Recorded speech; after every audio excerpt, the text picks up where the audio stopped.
अस्सलाम वालेकुम स्टूडेंट्स मेरा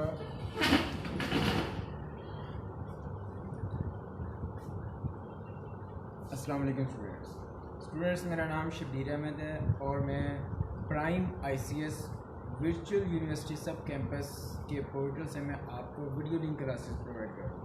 ठीक है, आज का हमारा जो टॉपिक है वो है सॉल्यूशन अबाउट ऑर्डिनरी पॉइंट्स।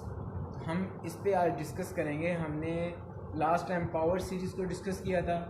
अब इसमें जो सॉल्यूशंस हम लेके चलेंगे वो सारे के सारे आगे फर्दर जो है वो पावर सीरीज़ को ही डिस्कस करेंगे। और सीरीज़ को आज हम मज़ीद जानेंगे कि हमने सीरीज़ में उसको मज़ीद रिप्लेसमेंट करनी है किसी और पैरामीटर्स के, तो उसको किस तरह हम करेंगे। ठीक है, हम अपने क्वेश्चंस पे की तरफ मूव करते हैं। आपको सबसे पहले बताता चलूँ कि ये जो लेक्चर हमारा स्टार्ट हो रहा है सॉल्यूशन अबाउट ऑर्डिनरी पॉइंट्स, इसमें सबसे पहले आपको एनालिटिक फंक्शन के बारे में जानना बहुत ज़रूरी है। ठीक है, एनालिटिक फंक्शन और secondly ordinary and singular point और थर्ड पोलिनोमियल कोफिशिएंट्स। तो ये तीन चीज़ें जो हैं इसके बारे में आपको जानना बहुत ज़रूरी है, क्योंकि आगे फर्दर 2-3 लेक्चर्स जो आ रहे हैं उनमें हम इनको डिस्कस करेंगे। अब एनालिटिक फंक्शन क्या है? एनालिटिक फंक्शन हमारा एक फंक्शन उस वक़्त एनालिटिक होगा किसी भी पॉइंट ए पर। ये जो मैंने एक सीरीज़ लिखी हुई है, एक फंक्शन उस वक़्त एनालिटिक होगा किसी भी पॉइंट ए पर अगर वो रिप्रेजेंट होता है पावर सीरीज़ में। ठीक है, इन x माइनस ए, अगर वो x माइनस ए में कोई फंक्शन रिप्रेजेंट हो रहा है with A positive radius of convergence. अब रेडियस ऑफ कन्वर्जेंस भी लास्ट लेक्चर में हमने सीखा है कि किस तरह फाइंड किया जाता है। ठीक है, पॉजिटिव रेडियस कन्वर्जेंस के साथ x माइनस ए में जो आपकी पावर सीरीज की सूरत में जो फंक्शन रिप्रेजेंट होगा वो हमारे पास एनालिटिक फंक्शन कहलाएगा। ठीक है, अब सेकेंडली जो मैंने आपसे बात की ऑर्डिनरी एंड सिंगुलर पॉइंट्स। अब हमारे पास ऑर्डिनरी और सिंगुलर पॉइंट्स क्या हैं? ठीक है, इसको हम डिस्कस करते हैं। ऑर्डिनरी पॉइंट हमारे पास वो होता है कि जो कोई भी हमारे पास पॉइंट है एक्स नॉट, आप कर लें इनिशियल पॉइंट ले लें, एक्स नॉट पॉइंट ले लें। ठीक है, डिफरेंशियल इक्वेशन जो हमारे पास डिफरेंशियल इक्वेशन होती है इस टाइप की, a2x y double prime plus a1x y first prime plus a not of x y is equal 0। अब ये जो हमारे पास एक डिफरेंशियल इक्वेशन है, इसमें जो आप x नॉट पॉइंट लेंगे, ठीक है, अब ये फर्दर मूव होती है p ऑफ x और q ऑफ x में। ठीक है, ये a2 जब हम डिवाइड कर देंगे तो ये p ऑफ x बन जाएगा, ये y डबल प्राइम आ जाएगा और ये q ऑफ x आ जाएगा। अब हम इनको डिस्कस करते होते हैं एक्स नॉट पॉइंट से, फिर हम इन्हें लेके चलते हैं। ये दोनों पॉइंट p ऑफ x और q ऑफ x अगर ये एक्स नॉट पर एनालिटिक हैं, देन हम एक्स नॉट को जिस पॉइंट पे ये एनालिटिक होंगे उस पॉइंट को हम ऑर्डिनरी पॉइंट बोलेंगे। ठीक है, और सिंगुलर पॉइंट्स बताता चलूँ कि अगर ये ऑर्डिनरी पॉइंट्स नहीं हैं, ये जो हम एक्स नॉट जिस पे हम इसको अभी बता रहे हैं कि एक्स नॉट पे अगर ये एनालिटिक हैं पी ऑफ एक्स और q ऑफ x, तो ये ऑर्डिनरी पॉइंट्स। अगर उस पे वो ऑर्डिनरी पॉइंट नहीं है तो देन हम इन्हें सिंगुलर पॉइंट्स मिलते हैं। सीधी तरह कह सकते हैं कि आपके पास सिंगुलर पॉइंट इस सूरत में आएगा कि अगर ये इज इक्वल टू 0। ठीक है, देन आपके पास अगर ये कोफिशिएंट, ये आपके पास जो पोलिनोमियल कोफिशिएंट है अगर ये इज इक्वल टू 0 है, ठीक है, देन आपके पास सिंगुलर पॉइंट है, ठीक है। अगर ये नॉन ज़ीरो है देन ऑर्डिनरी पॉइंट्स। ये आप थर्ड जो पोलिनोमियल कोफिशिएंट था वो ये है a2x, a1x और a0x, ये हमारे पास पोलिनोमियल कोफिशिएंट्स, ठीक है। अब हम एक एग्जांपल पे चलते हैं।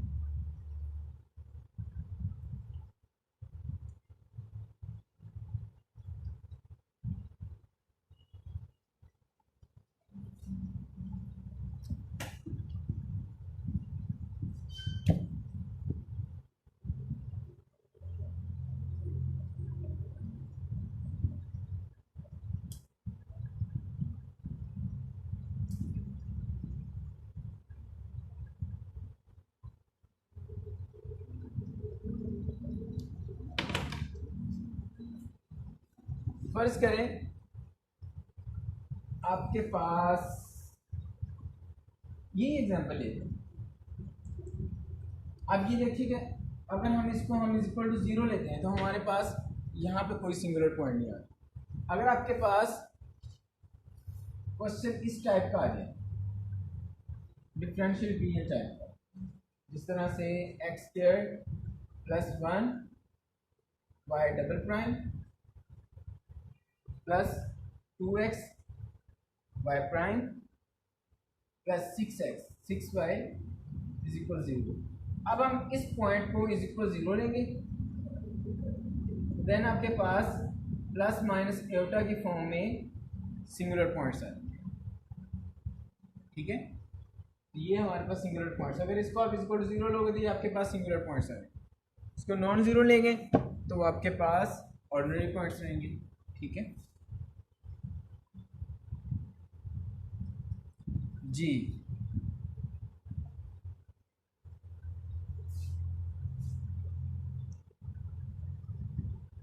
अच्छा जी, तो अब हम एक एग्जांपल की तरफ चलते हैं। ये तो था सिंगुलर और ऑर्डिनरी पॉइंट्स के रिलेटेड।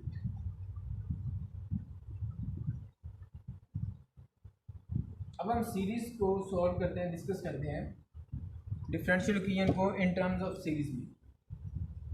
अब आपके पास ये एक एग्जांपल है,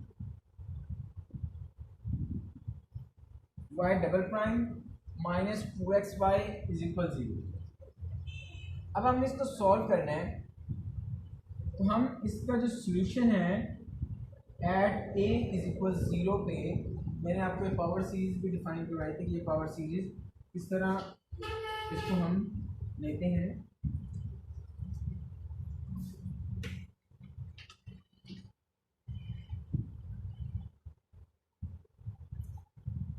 इसको किस तरह हम लेते हैं, अगर a यहाँ पे 0 ले लिया जाए तो आपके पास x रेज पावर n रह जाएगा, ठीक है। तो इसलिए मैंने इसको लिख लिया है एट इज 0 पे आपकी ये सीरीज है जो कि आपने जनरल सॉल्यूशन यहाँ पे लेट किया है, ठीक है। जनरल सॉल्यूशन यहाँ पे लेट किए हैं और ये कन्वर्जेंट है किस पे, at x mod less than infinity पे ये कन्वर्जेंट है,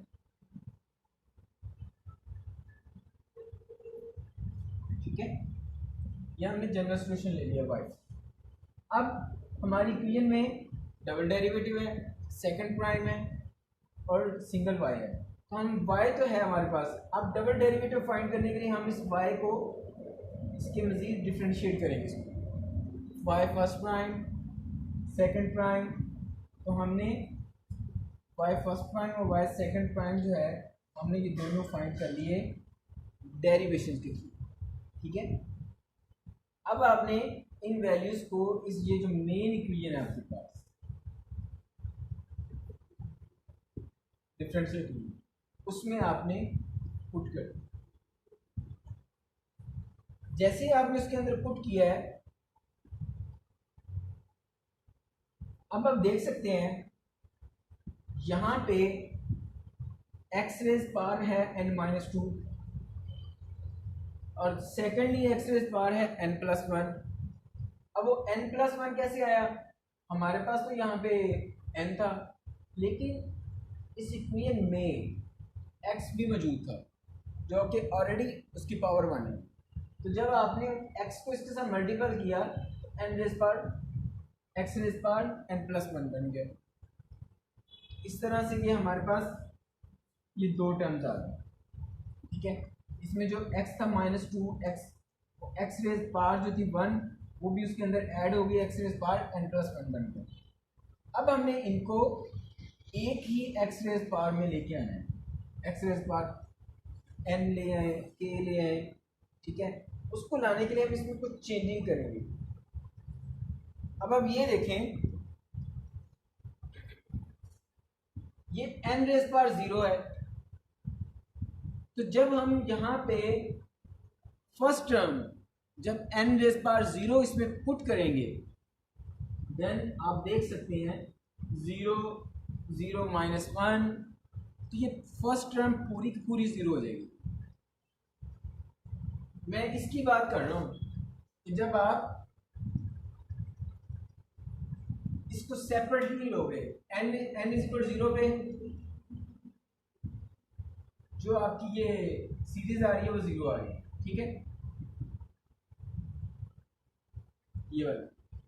अब इससे नेक्स्ट चलेंगे n इज इक्वल 1, जब n इज इक्वल 1 पे चलेंगे तो ये देख सकते हैं 1 -1 तब भी ये 0 हो जाना है, ठीक है। तो n इज इक्वल 1 पे भी हमारा क्या है, ये 0 हो गया। अब हम इस सीरीज को चाहे तो हम 0 से स्टार्ट कर लें, चाहे तो हम 2 से स्टार्ट कर लें, कोई फर्क नहीं पड़ेगा, ठीक है। तो मैं इसको n इज इक्वल 0 के बजाय मैंने n इज इक्वल 2 ले लिया है। क्यों? क्योंकि n इज इक्वल 0 पे भी 0 है, n इज इक्वल 1 पे भी 0 है, तो मैं उसको मज़ीद कंसाइज मैंने उसको कर दिया ताकि हमारे सीरीज में कंफ्यूजन ना रहे, ठीक है। मैंने इसको n इज इक्वल 2 ले लिया, राइट। जब n इज इक्वल 2 लिया है देन मैंने इसको क्या किया, मैंने n-2 और n+1 इन दोनों को मैंने एक पैरामीटर में लेके आना है। कैसे लाऊंगा? n-2 को मैंने k के इक्वल सपोज कर दिया, n-2 को k के इक्वल सपोज कर लिया। अब इस लिहाज से n-1 क्या हो जाएगा, k+1 हो जाएगा, और n क्या हो जाएगा, k+2 हो जाएगा, ठीक है। अगर मैं यहां पे k+2 अप्लाई कर दूं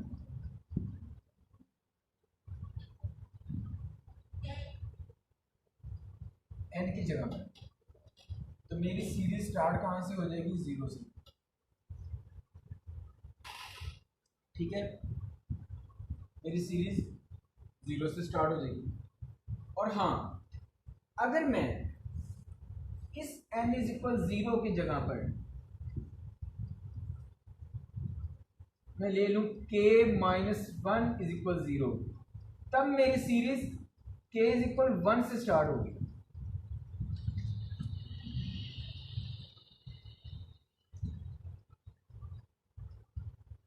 ये वाली मेरी सीरीज k इज इक्वल 1 से स्टार्ट होगी। तो मैं इस तरह से इसको मैनेज करना है कि दोनों सीरीज हमारी या तो 0 से स्टार्ट हो या तो हमारी सीरीज 1 से स्टार्ट हो, ठीक है। तो मैंने इस लिहाज से इसको लेके चलना है। तो मैं क्या करता हूँ, मैंने n इज इक्वल 2 जो है ये मैंने एक टर्म पे अप्लाई कर दिया है, एक टर्म ले ली, और नेक्स्ट n इज इक्वल 3 से स्टार्ट कर लिया। अब जो मेरे पास एक टर्म है वो ये सेपरेट हो गई जब मैंने इसमें 2 अप्लाई किया, 2 2 -1 c2 x रेज़ पावर 2 -2, ठीक है। जब ये अप्लाई किया तो ये मेरी सेपरेट टर्म ये आ गई। अब ये मेरे पास है n इज इक्वल 3 और यहाँ पे n इज इक्वल 0 है, अगर मैं यहाँ पे n की जगह पर k+2 ले लूं तो मेरी सीरीज जो है वो 1 से स्टार्ट हो जाएगी। ठीक है, अब देखिए दूसरी सीरीज वो भी 1 से स्टार्ट होगी क्योंकि मैं n+1 इज इक्वल k ले रहा हूँ, क्योंकि उसकी x की पावर भी n+1 है, इसलिए मैंने k इज इक्वल n+1 ले लिया। और फिर हमारी सीरीज जो है वो 1 से स्टार्ट हो रही है और ये फर्स्ट सीरीज भी 1 से स्टार्ट हो रही है, यानी दोनों सीरीज हमारी मैच हो गई है और दोनों की पावरें भी सेम हो गई हैं, x rays power k x rays power k। अब मैं क्या करूंगा, अब मैं इनमें से कॉमन लूंगा।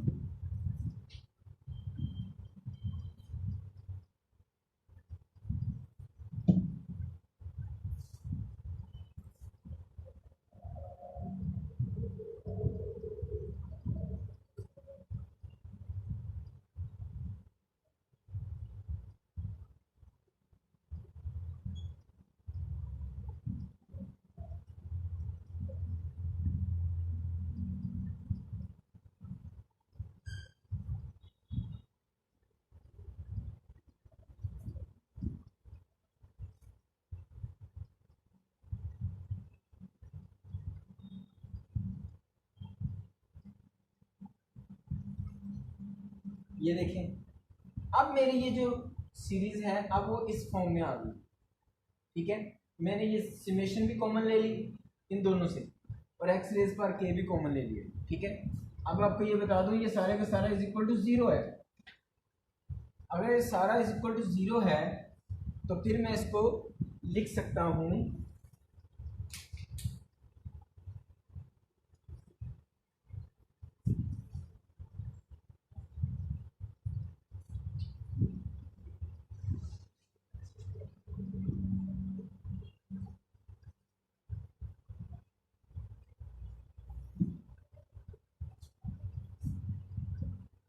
2c2 इज इक्वल 0 और this term is also is equal to 0।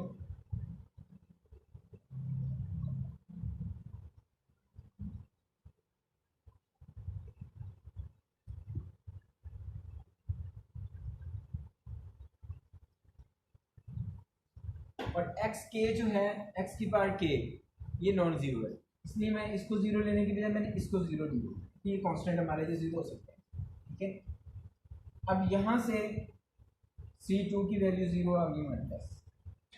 ठीक है, अब इसको मैं फर्दर लेके चलूंगा।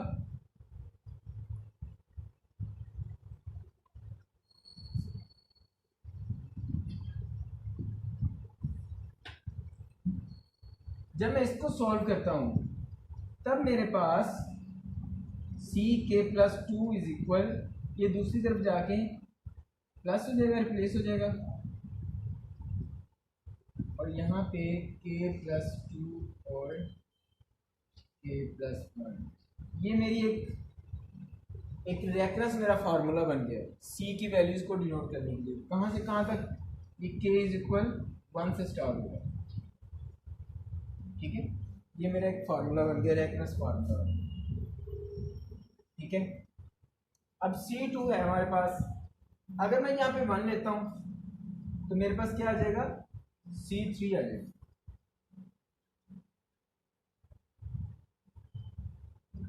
C3 क्या आएगा मेरे पास, 2C0 डिवाइडेड बाय 3 मल्टीप्लाई 2। ठीक है,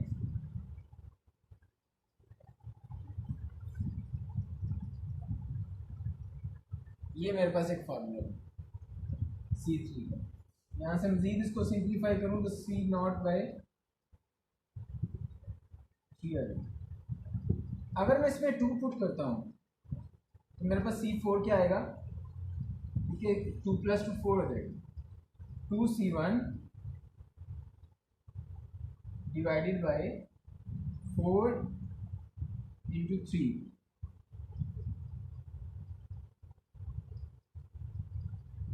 ठीक है, तो ये मेरे पास बन जाएगा C1 बाय 2 मल्टीप्लाई 3 6।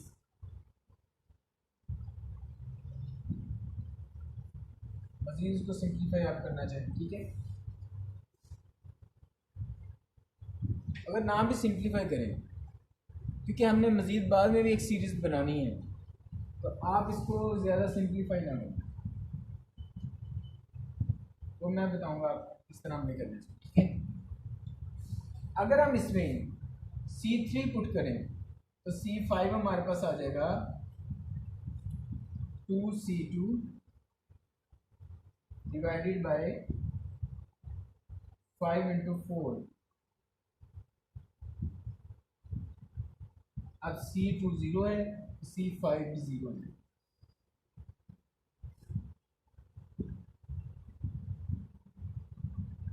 ये आ गई है फर्स्ट टाइम, ठीक है। अब मजीद मैं इस तरह करूँ, अगर मैं इसमें 4 पुट करूँ तो 4 जब पुट करूँगा तो ये आ जाएगा C6,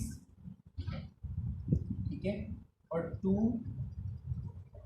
4 minus 2C3 divided by 4 plus 2 6 और 4 प्लस 1 5, ठीक है। अब C3 है हमारे पास 2C not C not C3 है ना, इसकी जगह पे पुट कर देते हैं।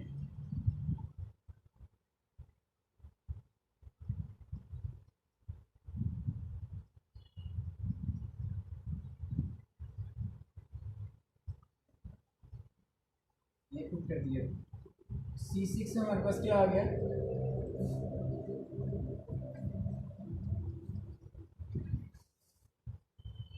2 स्क्वायर 2 3 5 6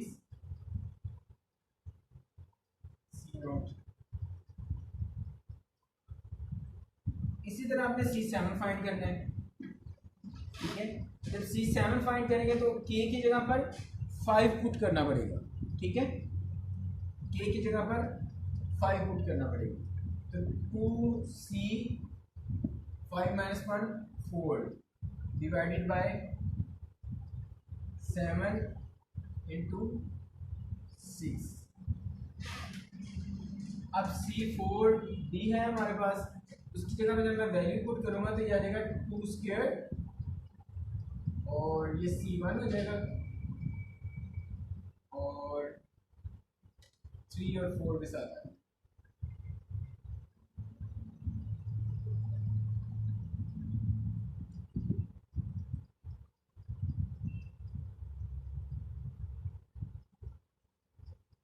ठीक है।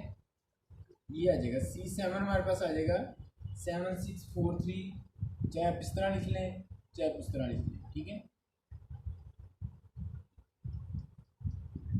अच्छा नेक्स्ट चलते हैं, बल्कि ये 324354 अगर इस तरह आ रहा है ना, तो ये 65 इसको हम दूसरी डायरेक्शन में लिखते हैं, 6 5 3 2, इसको लिखते हैं 7 6 4,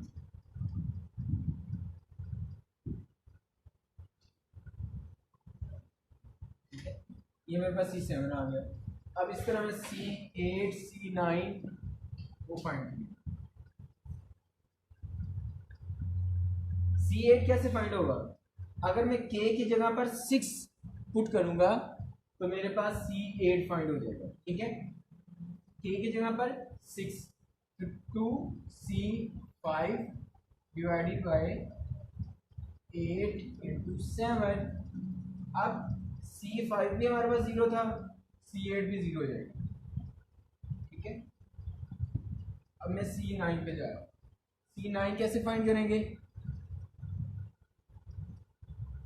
C9 फाइंड करेंगे जब मैं K की जगह पर 7 पुट करूंगा तो यह आ जाएगा 2C6 डिवाइडेड बाय 9 मल्टीप्लाई 8। कैसे आया, 7 प्लस 2 9 एंड 7 प्लस 1 8। अब C6 की हमारे पास ये वैल्यू है, ऑलरेडी हमने जो फाइंड की हुई, तो यहाँ पे पुट करेंगे, तो पुट करने के बाद मेरे पास आ जाएगा 2Q C not divided by 9 8 6 5 3 2। ये मेरे पास C9 की वैल्यू आ गई।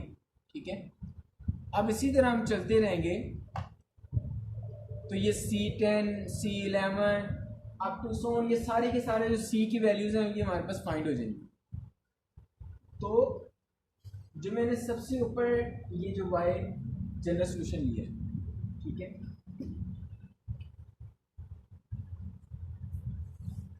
या हमें C की वैल्यूज फाइंड करने की ज़रूरत क्यों पेश आई? क्यों? क्योंकि जब मैंने इस जनरल सोल्यूशन को जब एक्सटेंड करना है तो ये सबसे पहले आएगा C naught x raise power 0 1, C1 x raise power 1, C2 x raise power 2, C3 x raise power 3, C4 x raise power 4, C5 x raise power 5,